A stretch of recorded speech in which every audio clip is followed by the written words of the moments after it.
એક પુસ્તકાલયમાં વાર્તાના પુસ્તકોની સંખ્યા વાર્તા સિવાયના પુસ્તકોની સંખ્યાનો ગુણોત્તર 5:4. વાર્તાના પુસ્તકોની કુલ સંખ્યા 1200 હતી.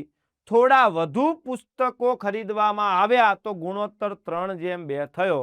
તો ખરીદેલા વાર્તાના પુસ્તકો કેટલા હોય? સાહેબ, તમે વાર્તાના પુસ્તકો ખરીદો છો. વાર્તાના 1200 પુસ્તક હતા, થોડા વધુ ખરીદ્યા. વાર્તાના પુસ્તકો ખરીદ્યા હોય તો વાર્તા સિવાયના પુસ્તકો સરખા રહેવા જોઈએ. પેલા વાર્તા અને વાર્તા સિવાયનો ગુણોત્તર 5:4 હતો.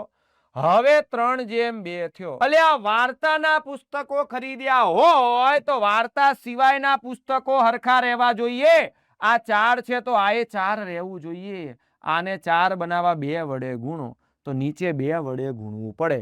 તો 3 દુ 6 ને 2 દુ 4. નીચે 2 વડે ગુણ 6 ને એટલે વાર્તા સિવાયના સરખા થઈ ગયા. વાર્તા વાળા 5 હતા ને 6 થયા એટલે વાર્તા વાળા કેટલા ભાગ વધ્યા? 1 ભાગ વધ્યા. ચલો, મને વાર્તાના પુસ્તકો 12 આપ્યા હતા. પહેલા વાર્તાના પુસ્તકો 5 ભાગ હતા તો એ 5 ભાગની વેલ્યુ મને 1200 આપેલ છે. કેટલા નવા ખરીદ્યા છે? 5 માંથી 6 થયા એટલે 1 ભાગ ખરીદ્યા છે તો 1 ભાગની વેલ્યુ કેટલી થાય? પતી ગયો. સમજશો ને તો ગણિત ઈઝી. 5 એટલે 24, 25, 120, 240 નવા ખરીદ્યા.